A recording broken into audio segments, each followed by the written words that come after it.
Thank you so much for that. Thank you so much for that. It's just, I've not heard Lady Gaga in a church before, and I think it's just the best way to start this off. Thank you. Hi, we're Kelly and I'm LJ. You all see our kids float up to the front every Sunday that we're here when we sing the kids in. I think a lot of you probably, but probably maybe not all of you know that our son Gabriel's transgender. The words we use for this are, he's a transgender boy. And what that means is that he was born with female anatomy, but over the course of time and the course of his life, he's demonstrated and we have learned from him and through him that his heart, mind, and soul are 100% male. Kelly and I lean left in life, and Kelly probably leans a little further left than I do, and that's fine. But I've often joked in my own mind to myself, I don't think I've ever said it out loud before, though, that we're so liberal that we made one of our kids transgender, right? And it sounds kind of funny, and I think that there's probably some people in the world that think that that's actually how it happens, but in reality, nothing could be further from the truth than that, right? Nobody would choose for their kid to be subjected to the bullying and non-acceptance that Gabriel will very likely, at some point in his life, be subjected to. Nobody would choose for their kid to endure the confusion and frustration of gender dysphoria. That list goes on. So today I'd like to share a little bit about my experience, and some of it is going to overlap with things that Kelly's going to share with you as well.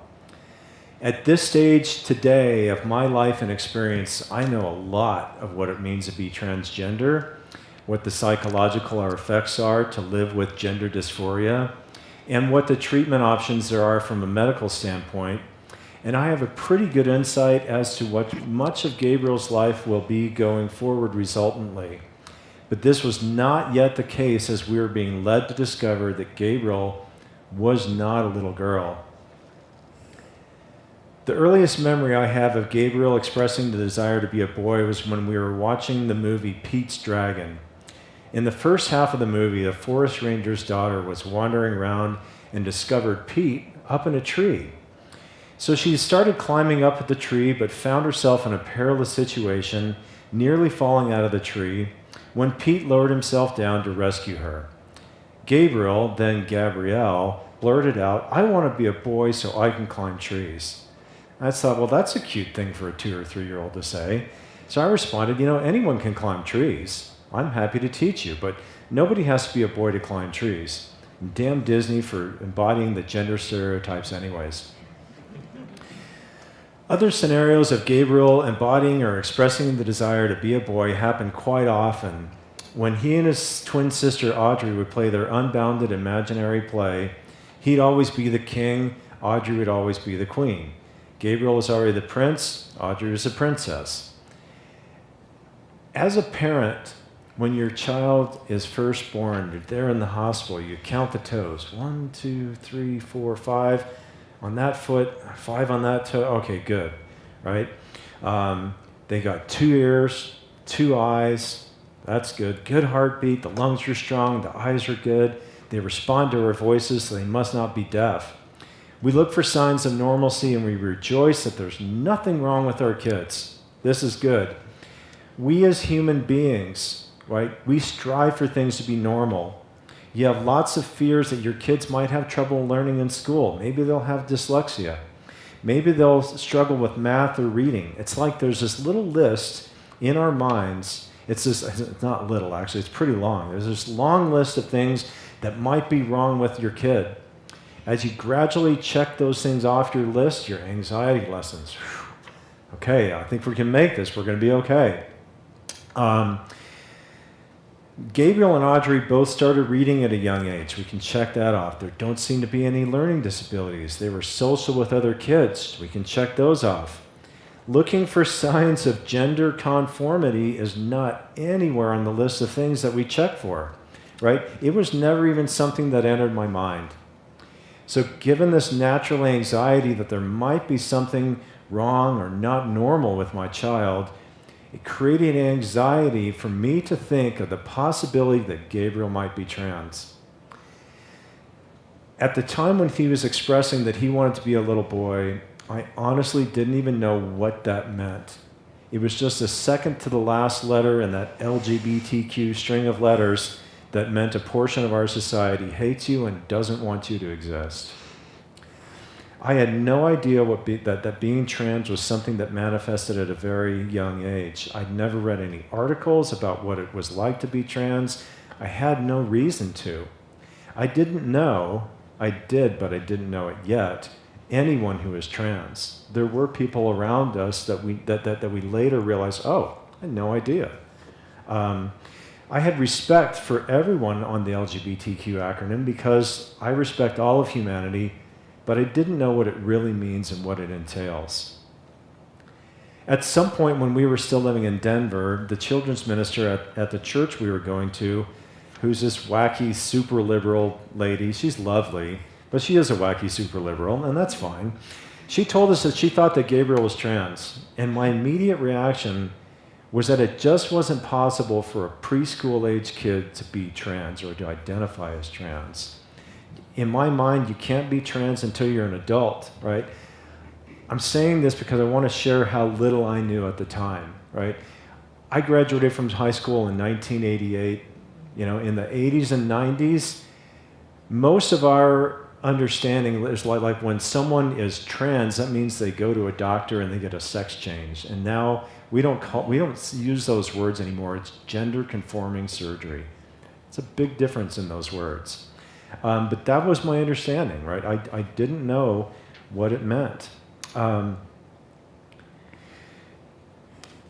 And I'm going to go back to this woman at our church. I thought, who does she think she is to be telling us that our kids and this kid of mine, who's barely even preschool, could possibly be trans? I was actually angry about it. In my mind, and I said it out loud to Kelly too, there's no point in acknowledging Gabriel's continued desire to be a boy. He can want to be a superhero all he wants, and that's natural creative play. We should encourage that because being a superhero does good things in the world, right? We can play along with that. We can play along because it's a fun, creative idea. Kids have all sorts of crazy ideas that can't come to fruition. When I was 11, my mom married my stepdad, who is 6'8". I had this crazy idea that I would somehow, by virtue of being around my stepdad, grow to his height as well. You can see I didn't, right? There's my crazy idea that not to come into fruition, right? So it's not too far a stretch for a preschooler to somehow think that magically he can turn into a boy. And that's what I thought at the time. I would say, he can want to be a boy all he wants, but he's never going to be a real boy.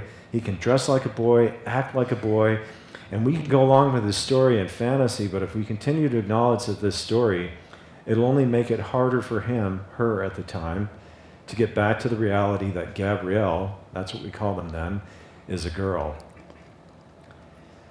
I've always been a fairly spiritual person. I believe, and I always have, that there are realities and realms far beyond what our five senses can detect or be aware of. But I'm also a logical person who believes that most of what our minds make of our five senses are also true. I have a sharp mind. I used to manage very large-scale software projects. I can fix most anything mechanical and some electronics too. And so I've got this mixed sense of what my mind's perceptions of the world are, how we fit into it, and what's real and what might not be real. I had never contemplated transgender realities, though. Eventually, in March of 2021, when the twins were in first grade, which is virtual school, of course. We're liberals who believed in COVID, for God's sake. We made the decision to acknowledge that Gabriel is transgender. It was a very painful experience. We still did not understand what it means to be transgender, but it was something we could no longer ignore or not acknowledge. Kelly and I both cried that night. I remember Kelly said, "I'll always look at him as my little girl." And I replied, "Maybe you won't. Maybe in 6 months it'll feel natural." And I was right. But it wasn't 6 months. It was weeks or probably even less. When we acknowledged and accepted that Gabriel was really a boy and that he is transgender, it's like pulling the stopper out of a bathtub full of pain and letting that go down the drain. I think that there are a lot of things about life that require acceptance. My two eldest kids from my first marriage were at times very unkind to me, to Kelly and other members of my family, as they navigated the nasty reality of a divorced family situation when they were growing up. There was probably 5 years when my eldest daughter didn't speak with me for more than 4 or 5 times per year. Kennedy switched colleges after one trimester, and I was adamant that it was a bad choice and would limit her educational opportunities. Many of you here have raised kids through college and know that the list of choices kids can and will make can be terrifying. We love them through all the scary decision points and times when they reveal things about themselves that scare us, right? And it's not that Gabriel made a choice to be transgender, right? As Lady Gaga says, he was born that way, right? But it's scary. It's scary to have a transgender kid in this world. I meditate regularly, and I often strive for a different perspective, an empathetic position to see life from other people's eyes. One of my second cousins has a kid that transitioned, right, from female to male, and he told me once he fully accepted it, right, really fully accepted in your heart, that similar to my metaphor of a bathtub, the pain goes away, the fear can go away. People in my life, professionals, relatives, and everyone told me at the height of my divorce and recovery that my kids would eventually turn around and that the relationship would improve. And I completely failed to develop empathy for their perspectives. I failed to see that they were in just as much pain, and perhaps even more, as I was. I held on to that pain for a long time, years. I put myself in that victim role, that this is happening to me. It hurt my heart. I meditated on that for years, but what eventually came to me was that I had to be okay. I had to be okay whether my kids and I enjoyed a normal relationship or not. How could God have wanted this for me? What was I supposed to be learning from it? Over the course of many years, I learned to accept that I was okay and that my children were going through their own life struggles that I helped put them into. And while nothing in my life felt normal, all was still well in the universe. I just couldn't see it at the time. Today, I enjoy a really good relationship with both of them, and for this to happen, I had to accept that they had their own traumatic experience through all of this too. If I held on to my side of the story only, the relationships never would have healed. I feared Gabriel being trans with all my heart. I thought, what if he transitions and later regrets it? How can we allow the possibility of his body being altered so that he looks like a boy as he progresses through puberty? Which means, if he changed his mind and decided that he was a female, would not be able to bear children. That's a big fear, right? How could we allow a young kid to do this? But again, I had to form acceptance at my soul level for a reality that was foreign to me. I asked God, in whatever form that is, whatever that word God means to you or to me, to show me a different perspective. Fortunately, this time it did not take years. Something in my library of traumatic experiences and pain, suffering, and joy as well made it so acceptance came quite quickly, and I'm forever grateful for that. That fateful day when we sat around our kitchen table with both the twins and acknowledged what is, I remember Gabriel beaming that we had acknowledged that from that day forward, he would be called Gabriel and as a boy. And he looked at me and he said, now I'll be your son. And that exact moment, I wasn't ready for that. I wish I was, right? None of us are perfect. I wasn't prepared for that statement or to acknowledge it, but of course I said, of course you are. And I hugged him, And I didn't have any outward presentation of the fear and the pain that was inside. Inside, I still had that fear and the pain, but again, my acceptance came pretty quickly. And while I acknowledge this reality of him being transgender is going to be in pain and it's going to be a source of pain and suffering for him at many stages and times in his life, it's as real for me that he is transgender as anything else in my life. And while I would never choose for anyone to have to go through that struggle that he will, and I believe he will, I couldn't be more proud of my son. He is kind, playful, enthusiastic, full of life, and a fine addition to the world we live in. And finally, just as I transition over to Kelly, I'd invite all of you to ask yourself, what realities in your life are you avoiding? What are you struggling with to make unreal that is real? I believe that we all have things about ourselves, our situations in life that we don't prefer or maybe even acknowledge. Some things that fall into this category take a lot of spiritual and emotional energy to combat or deny, or to try to make them go away.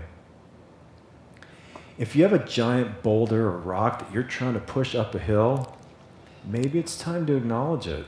Step aside. Let it be what it is, and save your energy for what is beautiful and wonderful in our world. Pull that stopper out of that proverbial bathtub of pain and suffering and be free.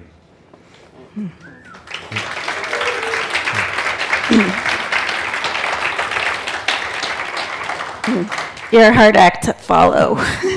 So, this portion of our talk could be called expansive gender, expansive God, expansive gender. I'm here to share what I've been learning over the past 9 years. One, I learned that gender is not fixed. 9 years ago, I could understand sexual identity, but not gender identity, at least not yet. God has taken me through a steep learning curve. 9 years ago, we were told we were having twin girls, but it wasn't true. We didn't know that yet, and here's what happened. At age 2, Gabriel then, tried to potty train as a boy, and I corrected him, like, what are you doing? And when he became more verbal, which was pretty quickly, he said he wanted to be a boy, but I mistook him for saying he wanted to be a tomboy. I'm an adventure junkie. I'm out there doing things that most people would consider boyish activities. We're breaking out of that stereotype, but I thought maybe he meant tomboy, and he kept saying, no, I want to be a boy. So he insisted on that and not to be a girl who does boyish things. He started choosing Halloween costumes starting at age 3 that were male characters. So he wanted to be Luke Skywalker. I said, you mean Leia or Rey? And he said, no, Luke Skywalker. And he's chosen those Halloween costumes up throughout time that were male. And I began to worry, what if he were trans? I was worried because I knew it was a tough road. It's a tough road for LGBTQ plus folks, and that much of society would not be so open-minded and willing to learn like we were. He was insistent, consistent, and persistent, which are the 3 markers that they look for in a trans person. And he was insistent that he was a boy. He was consistent in saying he was a boy, and he was persistent in saying that he was a boy and wanted to be a boy. We listened openly but didn't understand. And at age 5, I met with a pediatrician because I was concerned and confused. And she told me to start using gender-neutral language. I have children. Children climb trees, and so on. The doctor was introducing me to practice an expansive mindset when it came to gender. This then was the school year that was at home due to the pandemic, as LJ referred to. So I was facilitating the online learning and classes for Audrey and Gabriel. It was an amazing year and a total game changer because I oversaw the kids day in, me through the schooling part, for over 400 days. So his teacher, Miss Milosevic, is a beautiful Latino woman. Oh my gosh, I love her. And she would call the children Mija and Mijo. I watched Gabriel, who takes initiative, ask her, can you call me Mijo? And then with the first week portrait where you draw yourself, he drew himself as a boy. And I was curious about it. I'm like, you drew yourself with short hair. You drew yourself in boy clothing. He said, yep. And then he started signing his names on his schoolwork as boy names. Still, I never knew the word transgender. He never knew the word transgender till LJ was reading a short story from the book Rebel Girls about a trans 6-year-old girl who had advocated to be able to use the appropriate bathroom for herself. At the end of the story, I'll never forget, Gabriel said, "Daddy, that's me. I'm transgender. That's who I am." And to me, that was our gender reveal, and it was sealed. We didn't choose this path for him. It's a difficult path. Yes, we're liberal, but we didn't make him trans. But denying who he truly was and is as a child in the image of God would have been asking us and him to live a lie. And that felt like a mortal sin, missing the mark. So at spring break, we asked, "Do you want to be Gabriel?" Pronouns he, him. And he beamed and said, "Yes," emphatically. So that's what he was. And again, he took initiative. The day after spring break, he messaged his teacher and the class saying, "Hi, I'm Gabriel, and my pronouns are he, him, sir." So we also learned about the genderbread person, and there's a handout. Let me see if I can work this. Oh, there it is. There's not. Okay. Oh. There it is. And talk about expansive God, expansive gender. We have the different parts of a person. And I'll start with attraction, which is the heart. So you might be attracted to male or female. You might be heterosexual, pansexual, where you are attracted to all kinds, asexual, bisexual, lesbian, gay. You might, and then I move over to gender expression, which is in the arm. Like that's what presents on your skin. And it's communicated to the world through clothing, speech, body language, hairstyle, voice, or the emphasis or de-emphasis of body characteristics and behavior. So you might be gender fluid, where you go in between male, female, or somewhere on the spectrum. You might be feminine, masculine, androgynous. Then you have assigned sex, which is usually the assigned at birth based on a visual assessment of external anatomy. You have female, male. Gabriel is AFAB, a female at birth. That's what the doctors say, AFAB. And then most really importantly is gender identity, which is the brain. And you might be, and on the back, gosh, look at all these terms that one can be considered, and there's more. It doesn't include the two spirits. And there's non-binary for gender identity, genderqueer, woman, male, gender fluid, cisgender, which means you're still the gender that you were assigned at birth. I was AFAB at birth, and I'm still identify as female. So what was most important that we found out is that the head and heart always win. Head and heart always win, and his head was saying, "I am a boy," and that is the truth. I learned that the body you're born with is not a fixed thing. I learned it because it can cause more harm to a person to have a body that does not align with the gender they identify as. Our son will get to decide through the guidance of doctors and psychologists how he wants his body to look. At this stage, there's nothing that needs to be permanent. We'll check his well-being and take things one day at a time. Some trans folks choose to make changes to look more like their gender identity, and some don't. Expansive God, expansive gender. I learned some people also think that being transgender is a mental illness, and it's not. And the reality is, for a trans person, denying the reality that a person is trans and their transness can cause distress, even leading to suicide. There's gender dysphoria, the condition of feeling one's emotional and psychological identity as male or female to be opposite to one's biological sex, does remain in the DSM, the Diagnostic Statistic Manual, as a mental health diagnosis where professionals, including the American Academy of Pediatrics, have agreed that the only course of treatment is that of the affirmation model, meaning to guide them in transition socially and possibly medically if diagnostic criteria have been met. Bottom line, denying who God has made us to be compromises our well-being. I've also learned having a trans son has nothing to do with a liberal agenda in the first place, but it may become one. We are just being parents of a trans child, and legislation of trans kids has been devastating. Even if it weren't, I would still advocate for the visibility of gender expansiveness and LGBTQI+ issues. Like I also advocate for visibility of Black and brown people and equity practices that create inclusion.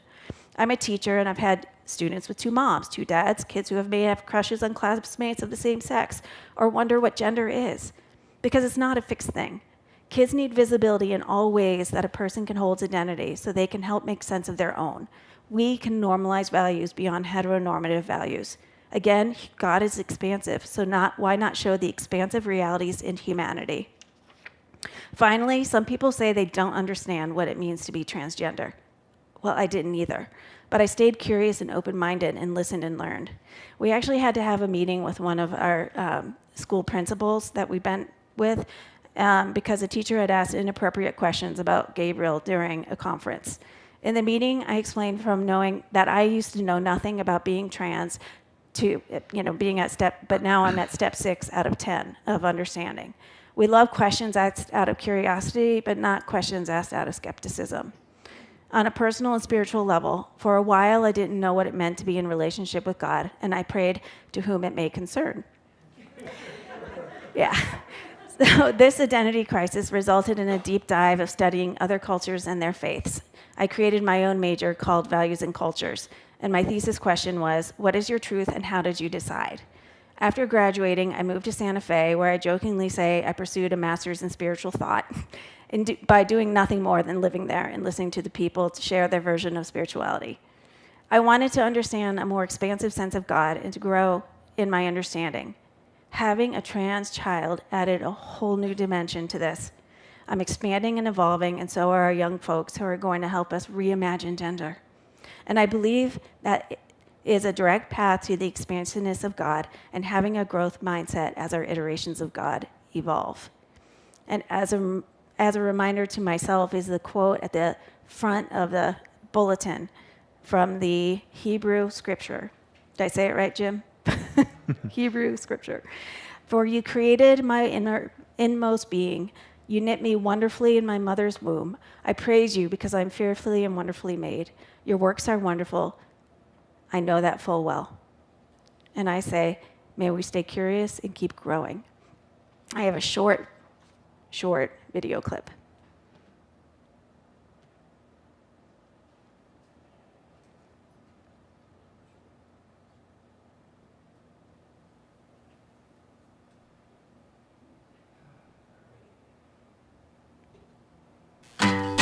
From the stars in the sky to the fish in the sea.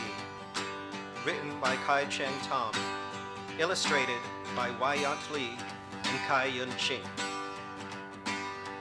Once upon a time, in a little blue house on a hill on the edge of town, a baby was born. They were born when both the moon and the sun were in the sky, so the baby couldn't decide what to be. Boy or girl, bird or fish, cat or rabbit, tree or star. So the baby looked a little like everything. They looked very strange.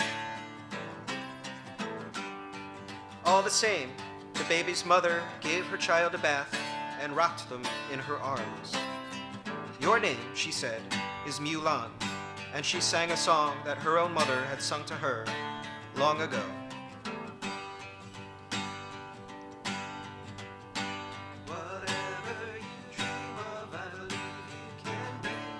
The stars in the sky to the fish in the sea.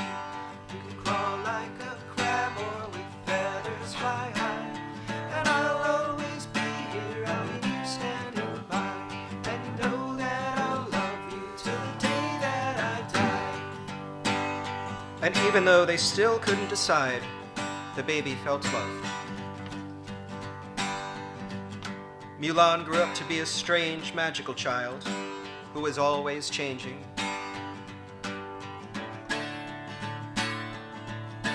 They grew feathers and wings to fly with bluebirds in the mornings, scales and a tail to swim with fish in the afternoon, and fur and paws to play with puppies in the evenings. No matter how many things Mulan became, their mother always brought them back into the little blue house, gave them a bath, and tucked them into bed at the day's end. As the stars rose, she sang. Whatever you dream of, I believe you can be. From the stars in the sky to the fish in the sea. and Mulan felt loved. One day, it was time for the child to go to school. They were so excited. They grew a tail of peacock That's feathers and a coat of tiger stripes. Yep. It's a beautiful video. You can do the whole thing. Hey, everyone. That was good.